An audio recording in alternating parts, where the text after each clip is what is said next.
podcast ninja sobre Big Data, episodio 84. Cosas a tener en cuenta cuando examinas tus datos.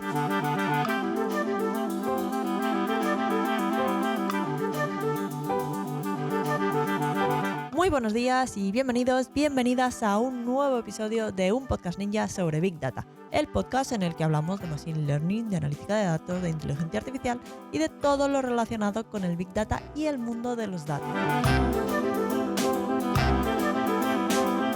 En este podcast hablamos de inteligencia artificial y de Big Data de manera normal, alejándonos de las ideas de las pelis, del hype y tratando todos estos temas con los pies en la tierra y con sentido del humor.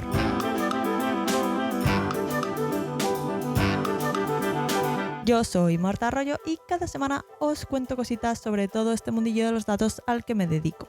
Pero antes, recordaros que ha abierto sus puertas la comunidad ninja, el lugar para hablar y aprender sobre todos estos temas que nos gustan tanto. Además, también encontraréis tutoriales, resúmenes de libros muy top y hacemos directos en los que trabajamos en grupo en proyectos bastante ninja.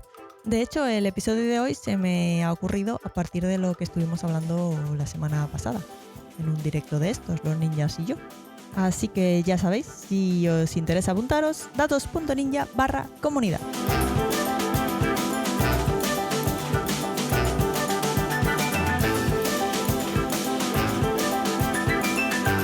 Y como os digo, hablando de la comunidad, el otro día estábamos en un directo examinando un dataset, ahí viendo las filas, las columnas, que si las características categóricas, que si las numéricas, intentando averiguar qué significaba cada una y cuál sería su poder de predicción si quisiéramos entrenar un modelo de Machine Learning, que lo haremos, evidentemente.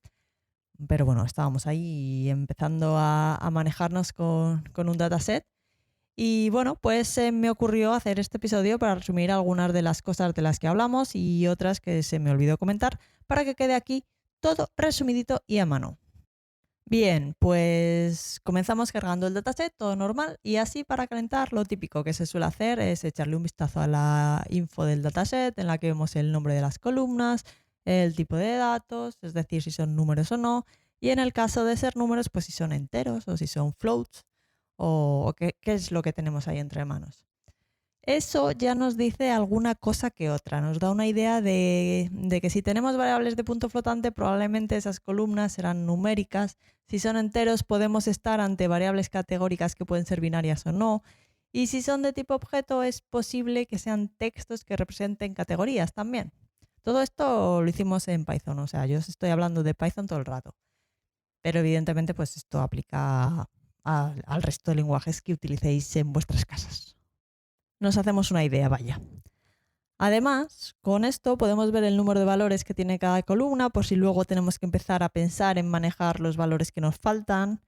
Bueno, pues después de ver esto, lo habitual es echarle un vistazo a algunas estadísticos de resumen.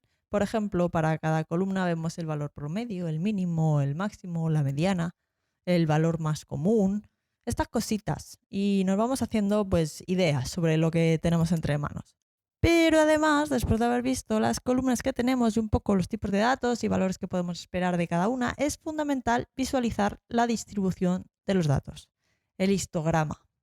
Ahí sí que vamos a empezar a ver qué tenemos entre manos. A través del histograma vamos a poder ver que si una característica tiene todos sus valores repartidos en dos columnitas, una en 0 y la otra en 1, posiblemente estemos ante una característica categórica binaria en la que el 0 significa un no y el 1 un sí, por ejemplo. Puede ser otra cosa, depende del caso. Si luego vemos que la mayoría de los valores de otra característica se agrupan alrededor de ciertos puntos y luego no aparece nada más en el histograma, probablemente tengamos valores anómalos en nuestro dataset. Por ejemplo, os cuento lo que nos pasó el otro día. Pues pues teníamos una característica que estábamos viendo ahí un dataset con viviendas, con anuncios de venta de viviendas, y teníamos una característica con el número de habitaciones de cada vivienda. Y la mayoría de los valores, como comprenderéis, pues estaba entre 0 y 5, lo cual es bastante razonable. Una vivienda pues con 5 habitaciones. Luego, a medida que el número de habitaciones aumenta, empezamos a ver una disminución gradual en la frecuencia, lo cual también tiene sentido. Hay menos viviendas con más habitaciones. Pero es que al mirar el histograma de esta característica del número de habitaciones de la vivienda, los ejes se extendían hasta 80 o 90 habitaciones. Esto es una señal de alerta porque es un poco raro una vivienda con 90 habitaciones. Estos valores extremos pueden ser errores de entrada de datos, como por ejemplo yo voy a anunciar mi vivienda de 8 habitaciones, que tampoco está nada mal, y escribo 80 porque se me ha ido el cero. O puede ser que esté representando pues, casos muy especiales que requerirán una revisión más detallada de ver qué tipo de viviendas tenemos entre manos. Porque como veréis y como comprenderéis, una vivienda de 80 habitaciones no es lo más habitual del mundo. Pues todas estas cosas las descubrimos al mirar el histograma. Por supuesto que hay otro tipo de visualizaciones que podemos analizar cuando nos sentamos frente a un dataset nuevo.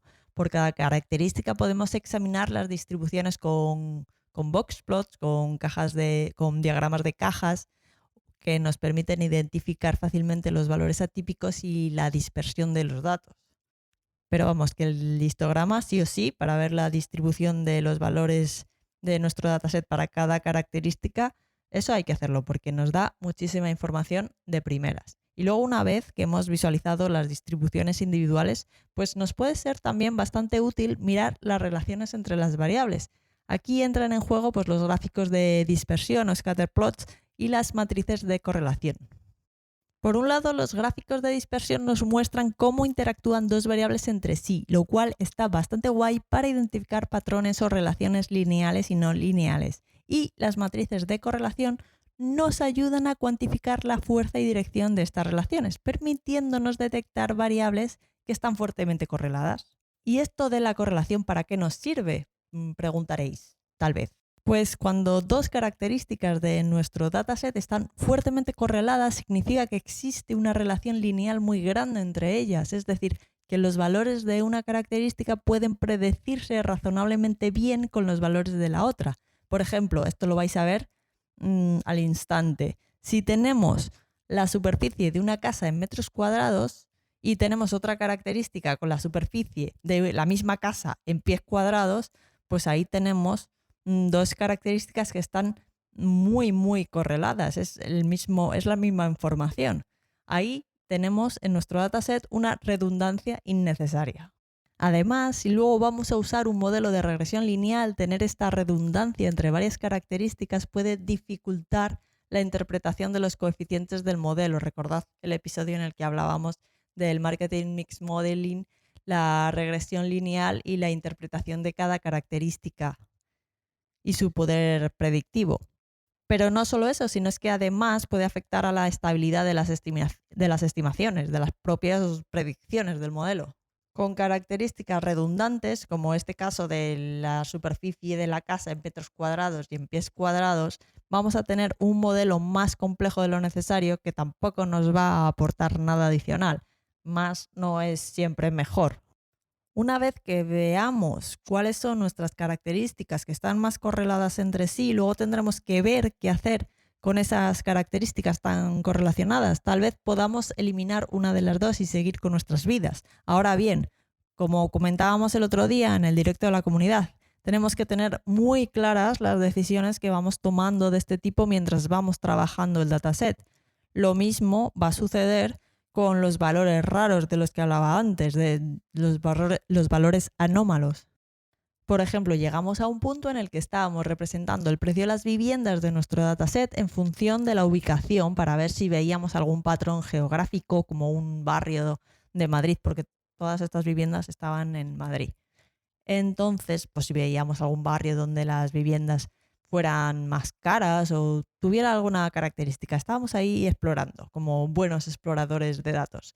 Y vimos que nos salía un churro de gráfico porque todas las viviendas de nuestro dataset estaban en Madrid, menos una que nos apareció en Málaga, literal.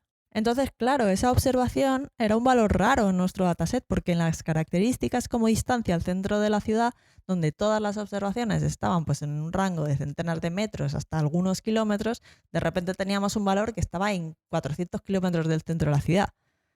Obvio, es que esa vivienda es que está en otra ciudad. Los outliers o valores anómalos, los valores raros como este, pueden ser indicativos de posibles problemas en nuestro análisis. Está bien si los consideramos como un error y los eliminamos, como en el caso de la vivienda esta de Málaga que apareció en nuestro dataset de Madrid. O también podemos agruparlos todos juntos en una categoría de rarezas, por ejemplo. Pero lo que decía antes, siempre teniendo en cuenta las decisiones que vamos tomando por el camino, que hay veces que son tan automáticas que ni nos damos cuenta y todas esas cosas van a ir afectando el resultado de nuestro futuro análisis. Entonces tendremos que analizar un poco más en detalle estos valores anómalos, porque por ejemplo al examinar propiedades con precios extremadamente altos, rollo 8 millones de euros la vivienda, pues podríamos descubrir mansiones, propiedades con terrenos extensos o casas en ubicaciones súper exclusivas que justificarán en cierta manera esos precios. Pero también puede ser lo que os decía antes, que estemos ante errores de entrada, en plan que alguien va a poner su vivienda en venta y ha metido un cero de más en el precio del anuncio de su casa. Y luego también nos puede pasar que puede haber algunos valores atípicos que nunca podamos explicar completamente y no sabremos si son un error o que es así, por lo que necesitaremos ser muy cuidadosos en cuánto tiempo dedicamos a esta tarea. No nos vamos a volver locos con una única observación. La clave aquí es comprender las posibles causas de estos outliers y decidir de manera informada si deben de ser incluidos o excluidos en el análisis para asegurar que no distorsionan los resultados y siempre tomando nota de las decisiones que vamos tomando, recordad. Además, si es posible, siempre que decidamos que cierto tipo de datos no es válido para nuestro análisis o para entrenar a nuestro modelo, además de anotarlo para que nuestro yo futuro se acuerde, deberíamos informar a la persona o al equipo de personas que recolectaron esos datos o que pensaron que servirían para algo. ¿Por qué? Porque así podemos ayudar a mejorar el proceso de recolección de datos en el futuro. Entonces, con esto, primero conseguimos la posibilidad de una mejora continua. Al comunicar estos hallazgos, ayudamos a mejorar la calidad de los datos en futuras recolecciones. El equipo responsable puede ajustar los métodos de recolección para evitar los problemas que detectamos, lo que resulta en datos más útiles para el futuro. Y segundo, fomentamos la colaboración, que siempre os he dicho que es súper importante que haya comunicación fluida entre los ninjas de los datos y los expertos en el negocio. Los que saben de lo que estamos hablando, de todo lo que envuelve. En este caso, pues sería del mercado inmobiliario y la compraventa de viviendas, claro. Entonces, con esto fomentamos la colaboración y la alineación y además mantenemos una buena documentación y transparencia, que es fundamental tener claro por qué ciertos datos fueron excluidos y comunicar esto a los equipos correspondientes. Así nos aseguraremos de que las decisiones que se tomen a partir de nuestros análisis pues sean tomadas sean comprendidas por todos y sepa la gente de dónde vienen. Además, a veces estos mismos outliers pueden incluso revelar segmentos del mercado que no habíamos considerado o comportamientos de los consumidores que no se habían anticipado y el equipo correspondiente de expertos tiene que ver cómo incorporar este conocimiento nuevo en el negocio. Entonces, como veis, cualquiera de estas opciones es bastante mejor que decidir coger estos datos que no nos han gustado porque nos ensucia nuestro análisis, eliminar los valores anómalos y que nadie sepa nunca que tomamos esta decisión. Mejor esto lo evitamos porque nos evitará problemas en el futuro. Otra cosa que es muy básica, que ahorra muchos quebraderos de cabeza y que mucha gente pasa por alto es mirar las observaciones en sí, las propias observaciones, que tendremos decenas de miles de observaciones, pero podemos mirar algunas. O sea, si tenéis un conjunto de datos de cientos de miles de muestras, pues no os vais a poner a mirarlas todas, pero siempre se pueden seleccionar algunas, especialmente aquellas que hemos clasificado como valores anómalos. Esto nos va a ayudar a saber si son errores o si representan a un tipo de observación que no habíamos tenido en cuenta. Por ejemplo, y volviendo al ejemplo de las viviendas, si hemos visto al principio de nuestro análisis que el precio de las viviendas de nuestro dataset va desde los 21.000 euros, que a ver dónde está esa vivienda de 21.000 euros, o sea, aunque sea por curiosidad, ¿dónde está esa vivienda de 21.000 euros en Madrid? Hasta los 8 millones de euros, pues podemos analizar algunas muestras de ambos extremos de la distribución de los precios. algunas de las más baratas, algunas de las más caras y luego algunas intermedias para entender mejor qué está ocurriendo. Como decía al principio del episodio, es súper útil comenzar utilizando un pequeño resumen de algunos estadísticos importantes como la media o el rango de valores de las características para comprender mejor los datos que tenemos entre manos. Con esto estamos extrayendo lo esencial, lo más relevante de los datos para hacerlos más comprensibles. Pero si solo nos centramos en eso, sin observar algunas muestras individualmente, nos estaremos abstrayendo en la pinta que tiene el bosque sin fijarnos también en algunos arbolitos individuales. Es verdad que el dicho oficial viene a decir no te fijes tanto en los árboles que no te dejan ver el bosque. Pues hoy aquí también reivindicamos fijarnos en algunos de los árboles para entender mejor el bosque.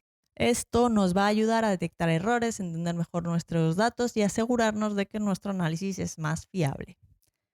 Otra cosa interesante que podemos hacer, además de revisar algunas observaciones individuales, es segmentarlos según alguna característica que nos parezca interesante. Esto no es más que separar nuestros datos en subgrupos y analizarlos por separado. Por ejemplo, podríamos querer ver dónde están situadas las viviendas de superlujo en una ciudad, en plan viviendas de más de 800.000 euros, y ver si la variación de precio de este segmento de viviendas es diferente al de otros segmentos de menor precio. Podríamos descubrir que en viviendas de precios inferiores a los 300.000 euros pues tiene más importancia el número de habitaciones. Y luego, por otro lado, si la vivienda es de superlujo, pues cobra más importancia la superficie total a la hora de estimar el precio final o el tamaño de la piscina, por ejemplo, yo qué sé. Incluso si no esperamos que la segmentación produzca resultados diferentes, analizar algunos subgrupos para verificar la consistencia interna nos puede dar más confianza en que no la estamos liando. Y luego también puede resultar interesante filtrar los datos para analizarlos desde diferentes perspectivas. Volviendo de nuevo al ejemplo de nuestra colección de viviendas en Madrid, igual nos interesa filtrarlas por barrio o por alguna característica que tengamos, como si son estudios o son áticos. No sé, imaginación al poder aquí como siempre. En cualquier caso, incidir un poco en lo mismo. Es importante darnos cuenta de qué tipo de filtrado de datos estamos haciendo y especificarlo claramente porque todas estas microdecisiones que vamos tomando afectan al resultado final de un análisis. Además, durante estos filtrados de datos tendremos que considerar la cantidad de observaciones que estamos manejando en cada etapa y la que hemos dejado fuera porque no cumple la condición de filtrado. Por ejemplo, en nuestro dataset de anuncios de viviendas en venta en Madrid tenemos unas 90.000 viviendas. Supongamos que queremos enfocarnos en dos aspectos. Solo queremos analizar los estudios y luego queremos analizar las viviendas según el barrio en el que están situadas. Lo primero que tendríamos que hacer es ir a nuestras notas y documentar estos criterios claramente para que todo nuestro equipo entienda qué datos estamos considerando y por qué, y en el caso de que estemos trabajando solos, pues para que lo entienda nuestro yo del futuro que estas cosas se olvidan. Y luego el siguiente paso sería contar la cantidad de viviendas que estamos filtrando en cada etapa. Esto implica llevar un registro detallado de cuántas observaciones estamos excluyendo en cada paso y por qué. La mejor manera de hacerlo es calcular todas nuestras métricas, incluso para la población que estamos excluyendo, lo que nos permite responder a preguntas como ¿qué fracción de las viviendas fueron excluidas por no ser estudio? O ¿qué porcentaje de estudios se encuentran en los barrios que no estamos analizando, ¿no? Bien, en algunos casos de hecho puede ser útil analizar los datos que estamos filtrando. Por ejemplo, podríamos querer entender mejor las características de las viviendas que no son estudios o las que están en barrios alejados del centro de la ciudad. Y este análisis podría revelar patrones interesantes sobre las diferencias entre estudios y otras viviendas o entre diferentes barrios. Imaginemos que al analizar las viviendas no consideradas, los 80.000, me lo invento, no sé cuántos eran, 80.000. Las 80.000 viviendas que no son estudios en Madrid, pues descubrimos que estas tienen una distribución de precios significativamente diferente. O que al revisar los estudios en barrios no seleccionados, notamos que estos pues tienen características particulares que podrían ser de interés para futuros análisis. Pues a partir de ahí podríamos derivar nuevas características para nuestro futuro modelo de Machine Learning o simplemente obtener conclusiones importantes sobre nuestro análisis de datos para poner en el informe. Depende de lo que estemos haciendo. Aquí esto es un lienzo en blanco. Muchas de estas características nuevas que podemos derivar de otras serán ratios, como el precio por metro cuadrado, que no deja de ser dividir la característica con el precio de la vivienda y la superficie de la vivienda, que es otra característica. Pero claro, al crear esta nueva característica tendremos que ser muy claros porque, por ejemplo, en lo que acabo de decir, el precio por metro cuadrado. Si la vivienda viene con garaje y el precio del garaje está incluido en el precio total, ¿cómo sabemos si la característica nueva que hemos creado está incluyendo los metros del garaje o no? A ver, si la característica la hemos creado nosotros, pues sabemos lo que hemos hecho. Igual si volvemos al proyecto el mes que viene se nos ha olvidado. Pero si la ha creado otra persona y no está especificado, pues nos va a dar más trabajo averiguarlo y potencialmente tendremos aquí una fuente de errores. Ya lo decíamos en el episodio 74. Mejor documentarlo todo y hacerle la vida más fácil a nuestro yo del futuro. Y si trabajamos en equipo, que será lo más normal, pues a nuestros compañeros también. Y ya para ir terminando, no olvidéis tener en cuenta que en el mundo real hay variabilidad, hay ruido y que nuestros datos no son perfectos. Por ejemplo, en nuestro dataset de viviendas hay algunas que salen repetidas porque es un dataset que se generó a partir de los anuncios del portal de Idealista en 3 momentos distintos del año 2018. Bien, pues si una vivienda no se ha vendido cuando se vuelven a capturar las viviendas en venta, pues aparecerá más de una vez. Eso está claro. La cuestión aquí es que algunas características no se mantienen constantes y podemos pensar que es un error, que podría ser. Para eso vamos a analizarlas. Pero también tenemos que tener en cuenta la variabilidad presente en el mundo real. Imaginad que vais a poner un anuncio de vuestra casa en venta y entonces para ubicarla tenéis que hacer clic en un mapa. Entonces has ido a modificar tu anuncio respecto a lo que pusiste el mes pasado porque vas a cambiar el precio, vuelves a seleccionar la ubicación, pero no vas a pinchar exactamente en el mismo punto. Y esto hace que las características de ubicación pues cambien un poquito con cada modificación del usuario y por extensión cualquier otra característica que represente una distancia. Si cambiamos la latitud y la longitud, cualquier distancia a cualquier sitio es diferente, será un poquito diferente, pero diferente. Además de que en este caso concreto los datos de ubicación pues se habían modificado directamente desde la propia fuente con el propósito de anonimizar las viviendas y que sea complicado identificarlas.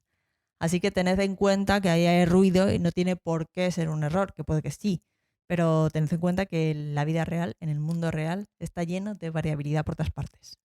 Así que resumiendo el episodio de hoy, os he contado un poco lo importante de examinar la estructura y los tipos de datos. Y luego hemos profundizado un poco en cómo visualizar la distribución de los datos mediante histogramas y otros gráficos para identificar patrones y valores atípicos y tal. Pero fundamental, los histogramas. Muy importante esta parte para empezar a entender si vamos a tener outliers, qué características son categóricas binarias, cuáles no. Eso nos va a dar mucha luz después a la hora de saber qué métodos de codificación aplicar a cada una de nuestras características antes de entrenar un modelo de Machine Learning, por ejemplo. Además, también os he hablado de la relevancia de analizar observaciones individuales para detectar errores y obtener insights más profundos y de la segmentación y el filtrado de datos para entender mejor los subgrupos. Muy importante, la necesidad de reconocer y documentar todas las decisiones y filtros que vamos aplicando en cada etapa del análisis, hasta las más pequeñas y más sutiles, todas. Recordad que la transparencia en nuestras decisiones y la comunicación con el equipo es clave para cualquier ninja de los datos. Y si os gustaría poner todo esto en práctica, venirse todo el mundo a la comunidad ninja, que nos lo pasamos pipa. Así que eso es todo por hoy. Espero que os haya gustado el episodio y hayáis aprendido algo de valor. Si ha sido así, no olvidéis dejar un me gusta y algún comentario en iVoox, una valoración de 5 estrellas del podcast en Spotify, en Apple Podcast o donde quiera que estéis escuchando esto, que ahora también se puede escuchar en YouTube. También podéis compartirlo en vuestros grupos de WhatsApp, ¿por qué no? Compartid por todas partes.